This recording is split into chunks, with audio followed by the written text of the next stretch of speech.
A więc lecą. W końcu wystartowali. Wybierali się jak sójki za morze, ale tym razem się udało.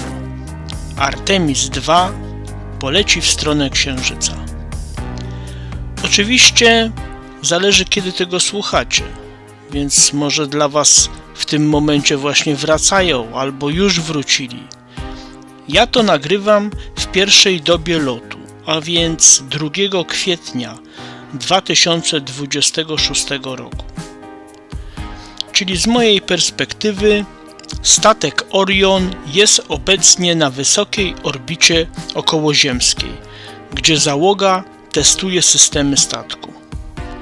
Po 25 godzinach od startu nastąpi decyzja, czy uruchomić silniki do lotu w kierunku Księżyca. Mogą też nie dostać zezwolenia na kontynuację lotu i wtedy wrócą wcześniej. Ale pewnie będzie wszystko ok i wyruszą dalej po ponad 53 latach od ostatniego lotu załogowego. Ostatnią misją, w ramach której ludzie opuścili orbitę okołoziemską i udali się w stronę Srebrnego Globu, była misja Apollo 17 w grudniu 1972 roku. Teraz astronauci ponownie znajdą się w głębokiej przestrzeni kosmicznej po ponad pół wieku, a więc jest to wielkie wydarzenie, ogromne. Choć tyle było gadania o locie na Marsa, to mamy teraz chociaż to, na otarcie łez. Ale jednocześnie są kontrowersje w temacie lotu Artemis II. Podczas powrotu Artemis I z okolic Księżyca osłona termiczna zużywała się nieco inaczej niż przewidywały to modele komputerowe. Małe fragmenty materiału izolacyjnego AVE-Code odpryskiwały, zamiast równomiernie się wypalać. Przez ponad rok prowadzono drobiazgowe badania, aby upewnić się, że nie zagraża to bezpieczeństwu załogi Artemis II. NASA oficjalnie ogłosiła, że choć zjawisko było niespodziewane, margines bezpieczeństwa jest ogromny i osłona zachowuje swoją integralność. Jednakże niektórzy eksperci otwarcie mówią o naciskach administracji rządowej na start właśnie teraz, czyli w kwietniu. I trudno się dziwić, bo kalendarz polityczny nieubłaganie goni. Sukces kolejnych misji Artemis to byłby potężny atut dla rządu Trumpa. Administracja Trumpa wyznaczyła rok 2028 jako ostateczny termin powrotu amerykańskich astronautów na powierzchnię Księżyca. Planowane jest aż dwukrotne wylądowanie na Księżycu w roku 2028. Takie sukcesy Trump chciałby ogłosić jeszcze przed końcem swojej kadencji. Ale nie chodzi tylko o politykę wewnętrzną. W tle mamy przecież ostry wyścig z Chinami. Amerykanie za wszelką cenę chcą utrzymać dominację w kosmosie i pokazać, że nikt ich nie wyprzedzi. Ta misja stała się symbolem powrotu do wielkości. Buduje ona wizerunek silnego państwa zarówno w kraju, jak i na świecie. Dlatego, mimo wcześniejszych problemów z osłoną termiczną czy wyciekami wodoru, zdecydowano się nie przesuwać już okna startowego i ruszyć ostro w stronę Księżyca, bez dalszej zwłoki.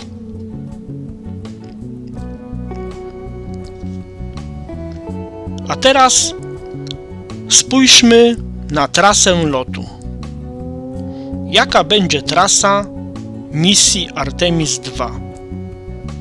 Otóż astronauci nie będą latać wokół Księżyca, jak to było w misjach Apollo, na przykład tak jak to było w misji Apollo 8. Cała trasa misji Artemis II tworzy rozciągniętą pętlę, która przypomina cyfrę 8. Wykorzystują grawitację Księżyca jako procę, która naturalnie zagina tor lotu i kieruje kapsułę z powrotem na Ziemię, w stronę Ziemi, czyli na Ziemię. Czyli dokonają jakby jednego obrotu wokół Księżyca i to w dużej oraz zmiennej odległości, a nie po jego orbicie. Ale dzięki temu osiągną rekord odległości od Ziemi.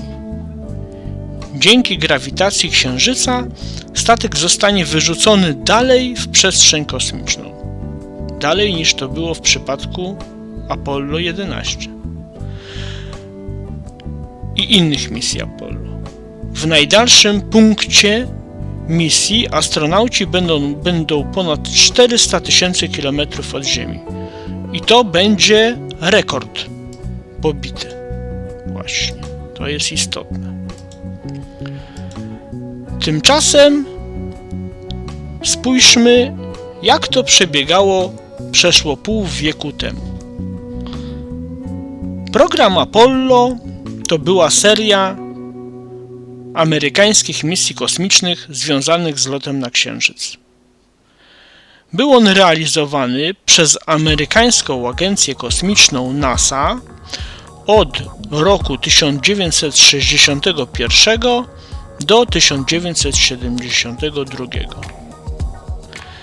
Celem programu było lądowanie ludzi na Księżycu i ich bezpieczny powrót na Ziemię. To jest istotne, że mieli wrócić bezpiecznie. Cel ten wyznaczył prezydent Kennedy. Poszły na to ogromne środki z budżetu Stanów Zjednoczonych. Więc wszystko się działo bardzo, bardzo szybko. Nie tak jak teraz, gdzie czekamy i oni ciągle odwlekają, no po prostu. Może Trump teraz trochę przyspieszył to. No, ale zobaczymy, czy nie będzie z tego katastrofy.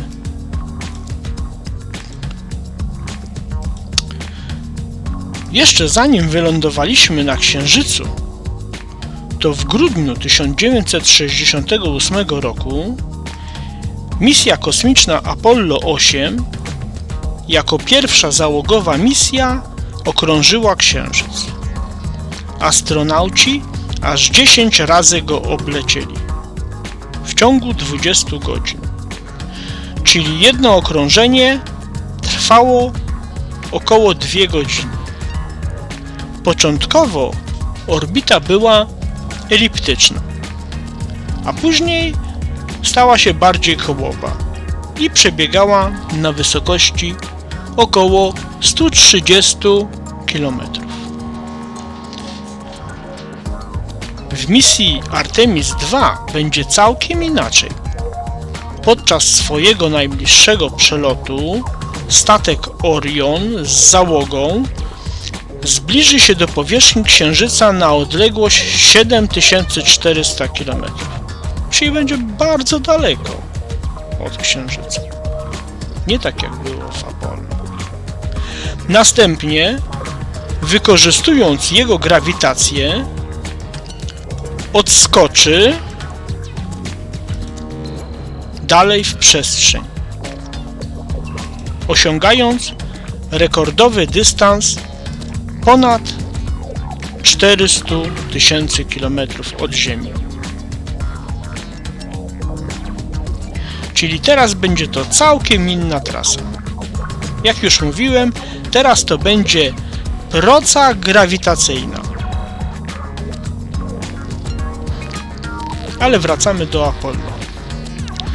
Skończyliśmy na misji numer 8. Następnie były 2 kolejne misje, które testowały na orbicie Księżyca wszystkie elementy procedury lądowania.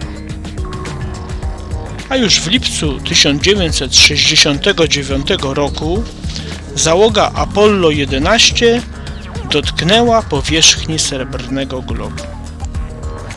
Ściśle to postawiło na nim stopy 2 astronautów, a trzeci latał w tym czasie wokół Księżyca. Analogicznie jak ci astronauci z misji Apollo 8, bo tamci w trójkę latali wokół Księżyca, a tutaj ten jeden latał, a 2 wylądowało. Tu mamy kolejną różnicę w programach kosmicznych. Misje Apollo były 3-osobowe, a misje Artemis są 4-osobowe. I to nie jest takie tam widzimisię, tylko to jest związane z budową statku załogowego. No jak jest większy statek i więcej osprzętu przewidzianego na 4 osoby, no to mogą lecieć 4, a jak było przewidziane na 3, no to tam się liczy ilość tlenu i w ogóle wszystkie surowce, zasoby są potrzebne, są wyliczone na ilość osób. Po Księżycu jako pierwsi w historii spacerowali Neil Armstrong i Buzz Aldrin. Zaś na orbicie Księżyca w module dowodzenia pozostał Michael Collins. Ściśle to ten moduł dowodzenia Columbia był przez niemal całą misję połączony z modułem serwisowym.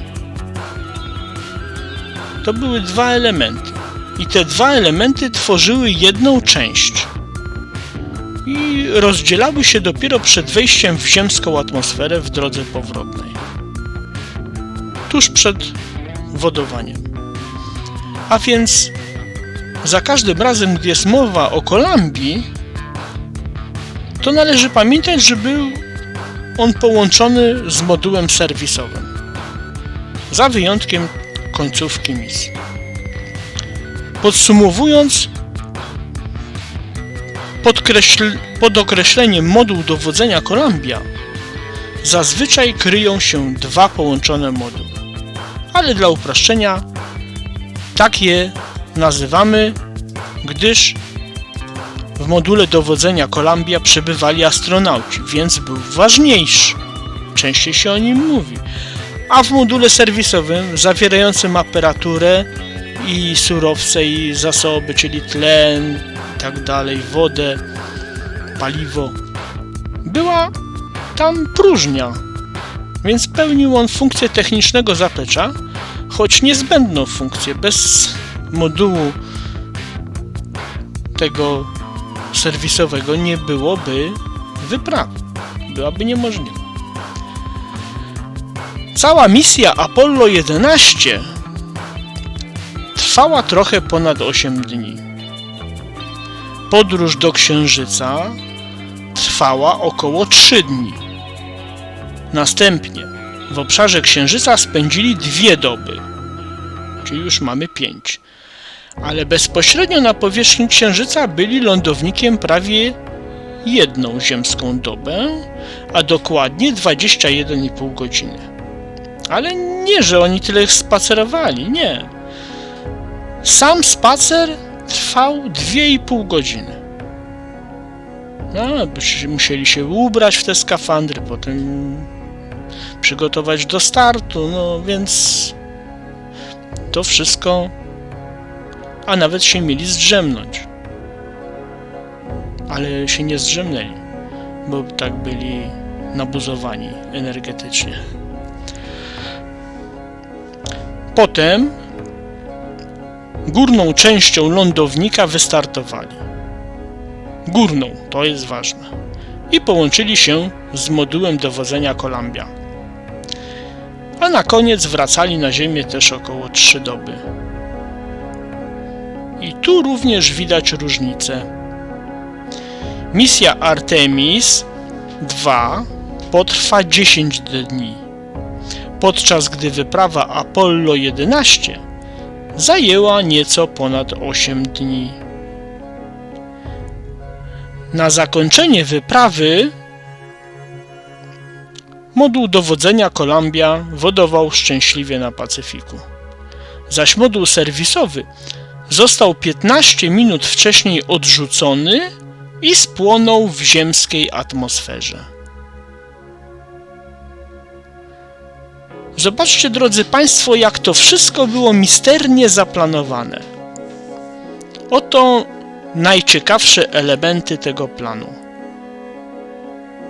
Rakieta miała 3 stopnie, a nie 1, bo tak było wydajniej.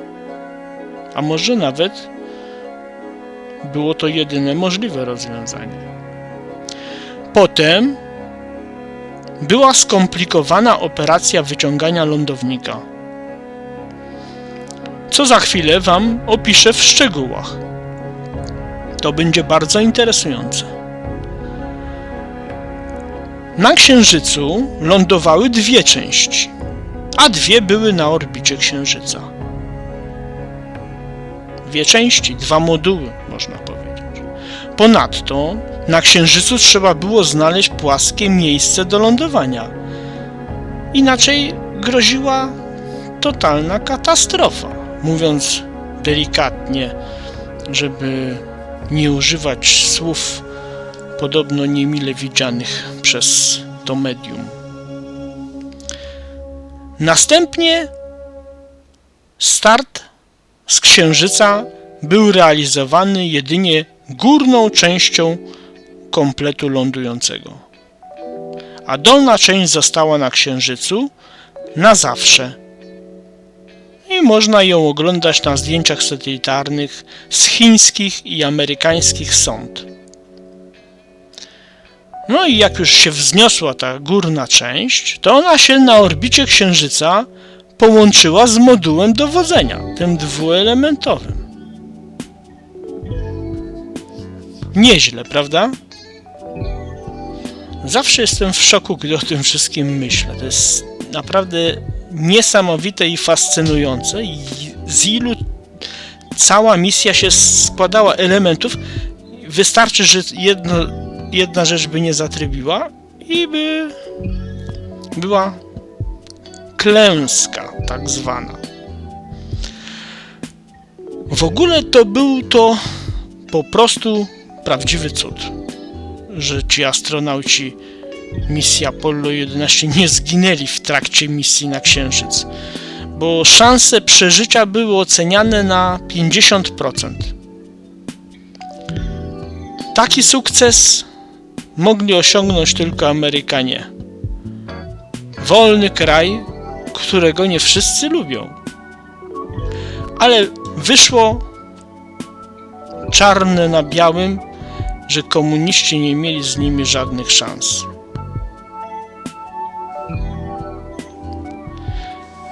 A teraz podam arcyważną, czy może arcyciekawą,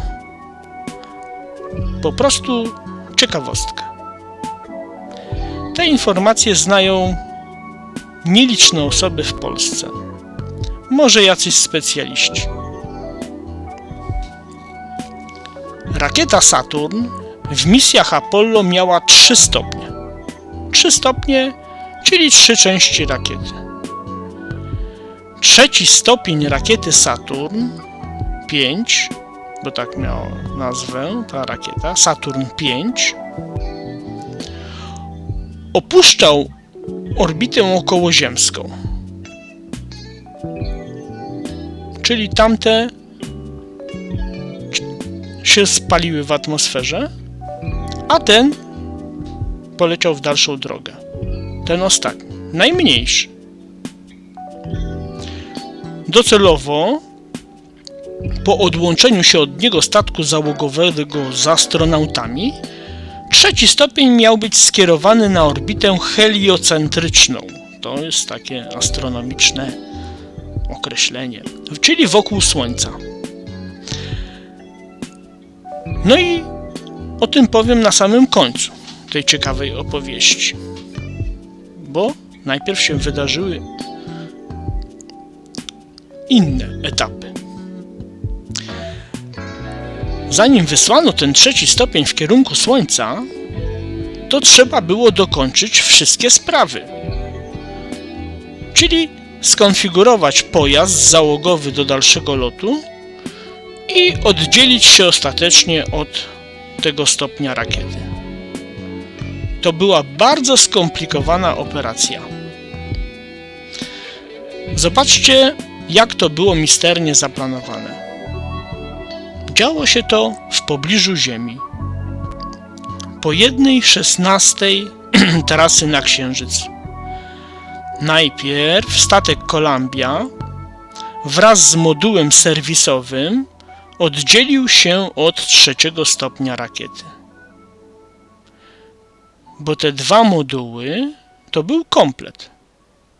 Jak już mówiłem na początku, że były połączone prawie do końca misji.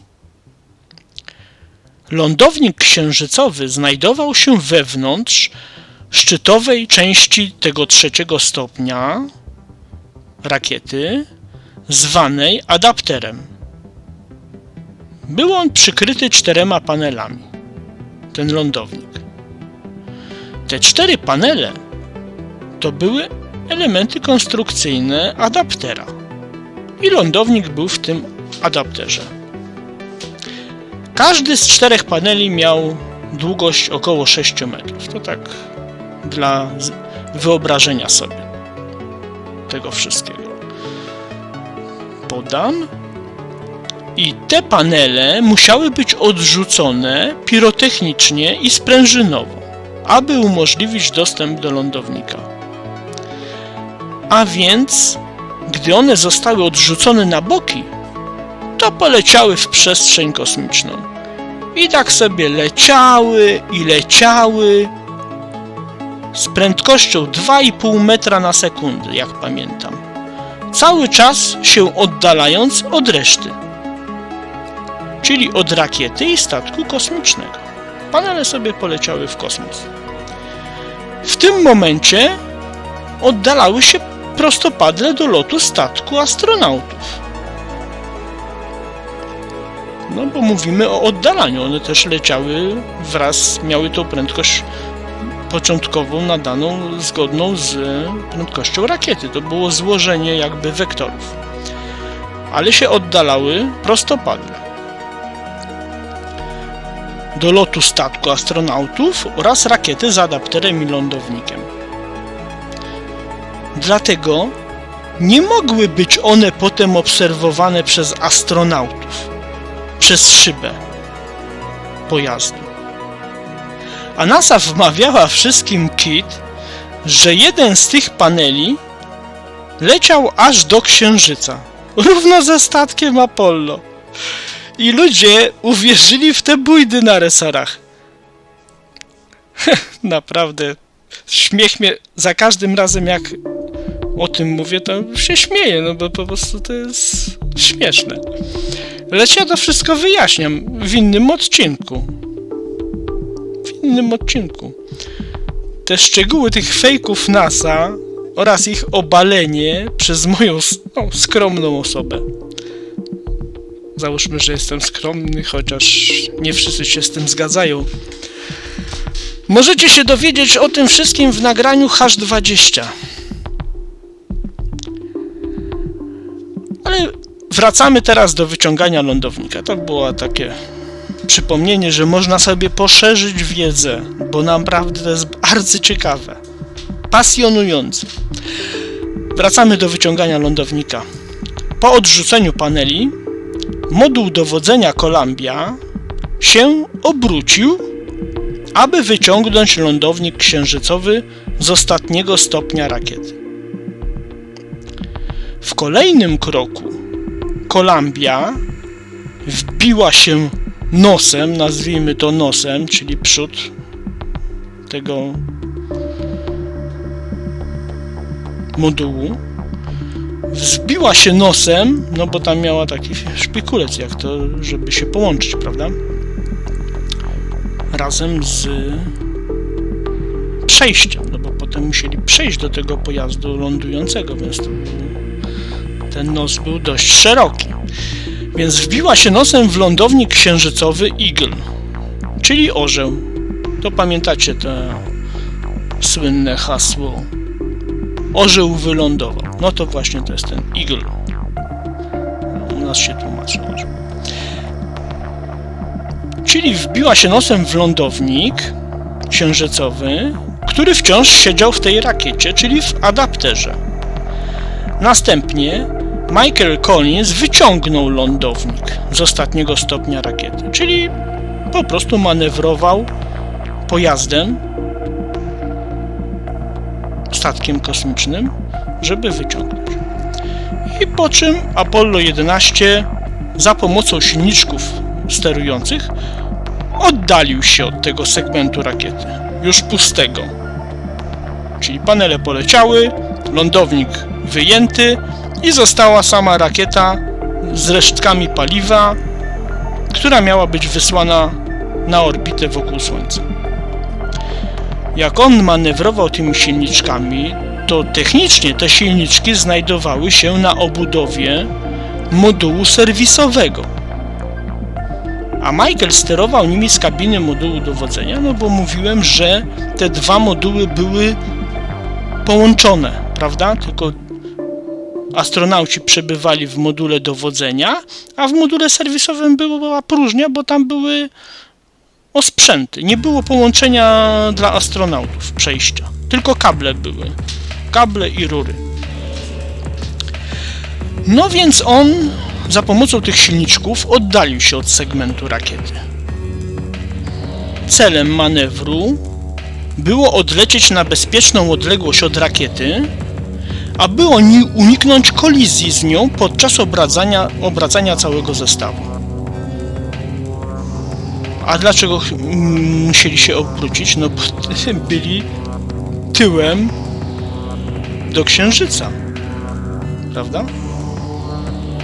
Tyłem do Księżyca, bo rakieta była skierowana w stronę Księżyca. No oni, żeby wyciągnąć lądownik, to się byli ustawieni tyłem do Księżyca. No więc musieli się obrócić, żeby lecieć z powrotem w kierunku Księżyca. I drodzy Państwo, zauważmy przy tym, że panele to już w tym momencie były ponad kilometr od nich. No to wyliczyłem. Załóżmy, oszacowałem, że to trwało minimum 8 minut. Już nie szukałem tej informacji. Minimum 8, więc ponad kilometr. Jak było trwało to pół godziny, no to było proporcjonalnie więcej kilometrów. Więc te panele to już były daleko, to już ich nie było, już w tym momencie one były ledwo dostrzegalne, one już nie stanowiły zagrożenia. Czyli zagrożeniem była rakieta. No więc się oddalili od tej rakiety silniczkami tymi manewrującymi i gdy byli bezpieczni, no to Collins obrócił pojazd tak, aby lądownik był z przodu, na nosie statku, przed modułem dowodzenia. Czyli był taka konfiguracja, był lądownik na nosie, potem w środku moduł dowodzenia, a z tyłu moduł serwisowy, bo tam były główne silniki z paliwem, którym mieli sobie nadać pędu, żeby dolecieć do Księżyca szybciej. Czyli ten lądownik był z przodu na nosie statku, przed modułem dowodzenia. I tak sobie polecieli w kierunku Księżyca. No więc, czyli od tego momentu, jak można policzyć, jak to była tam któraś godzina, chyba 4 lotu, to potem jeszcze prawie 3 doby lecieli już w tej konfiguracji do Księżyca. Natomiast gdy Apollo 11 był już bezpiecznie daleko, czyli jak się obrócili i polecieli, bo tam sobie w pewnym momencie jeszcze przyspieszenie zrobili, to wtedy Houston centrum sterowania w Houston wysłało sygnał do ostatniego stopnia rakiety, czyli tego, z którego wyciągali lądownik, z którym lecieli, przyczepieni do niego. Wysłano sygnał do tego stopnia, żeby odpalić tam resztki paliwa i skierować rakietę, ten trzeci stopień, na taką trajektorię, żeby minęła Księżyc i tam właśnie też korzystała z tej procy grawitacyjnej, podobnej do co Artemis korzysta, i zakręciła i weszła na orbitę wokół Słońca. Zrobiono to po to, by rakieta nie zderzyła się ze statkiem, czyli tak dla bezpieczeństwa, ani nie uderzyła w Księżyc. No tak wymyślono. Potem w kolejnych misjach Apollo to było różnie. W części było tak, a chyba w tych ostatnich to nawet właśnie specjalnie uderzyli w Księżyc. Chyba w ostatniej misji. Dlatego jak oni wysłali ten trzeci stopień w kierunku Słońca, na orbitę Słońca, w kierunku Księżyca, docelowo na orbitę Słońca, to trzeci człon rakiety pomknął całkiem inną trajektorią i nie mógł być w trzeciej dobie lotu obserwowany przez astronautów przez okna statku kosmicznego. I to potwierdziła NASA. Oni się pytali NASA i NASA powiedziała, że trzeci stopień rakiety jest tam bodajże 11 000 kilometrów od nich był. Czyli wyobraźcie sobie, Ziemia ma 6000 kilometrów, promień Ziemi, średnica 12, no to był jak średnica Ziemi. W takiej odległości był ten stopień rakiety, no więc wiadomo, że był niedostrzegalny fizycznie. Trzeci stopień rakiety do dziś dryfuje w przestrzeni międzyplanetarnej, tej rakiety z Apollo 11. Po minięciu Księżyca grawitacja Srebrnego Globu wyrzuciła go na orbitę zbliżoną do orbity Ziemi. Ale ta orbita jest położona nieco bliżej Słońca. No i ten kosmiczny śmieć okrąża teraz Słońce raz na około 342 dni, czyli ma czas okrążenia Słońca krótszy niż Ziemia. Trochę. To tyle. No i te wszystkie informacje o locie Apollo 11 to świetne wprowadzenie do ufologicznego nagrania o numerze H20, o którym już mówiłem.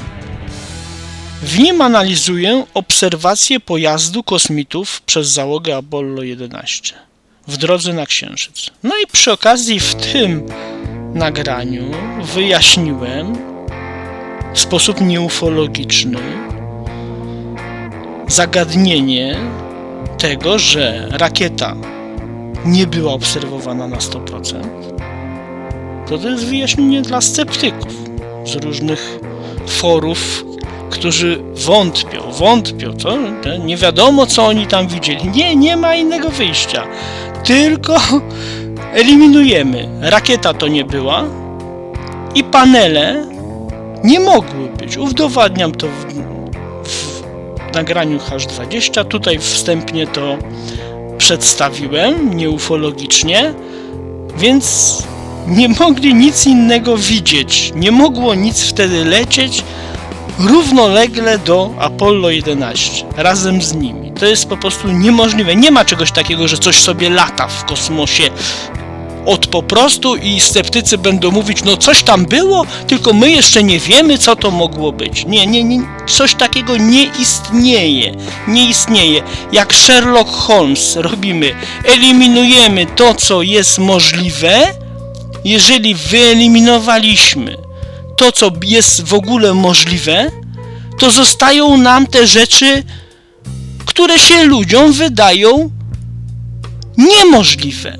No i właśnie tą rzeczą niemożliwą, która się wydaje wszystkim ludziom, są kosmici, a dla mnie jako inżyniera, no po prostu patrzę na te wszystkie dowody, jest oczywistą sprawą, że kosmici nas obserwują, bo mamy tyle dowodów w dziedzinie ufologii, tyle przypadków, że to by musiało być największy spisek na świecie, że dziesiątki tysięcy ludzi się porozumiały, że oni będą wymyślać, prawda, jakieś fejki, preparować i tak dalej. No po prostu spiskowa teoria dziejów do 10. potęgi. No, ale to już przy ufologicznych, no nie mogłem się powstrzymać na zakończenie tego nagrania. A więc jeśli chcecie poszerzyć swoją wiedzę w tym zakresie, to zapraszam do nagrania H20. Dziękuję za uwagę i życzę wszystkim zdrowych, spokojnych świąt wielkanocnych. Dziękuję za uwagę.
Retribution! Oh yeah, we want retribution!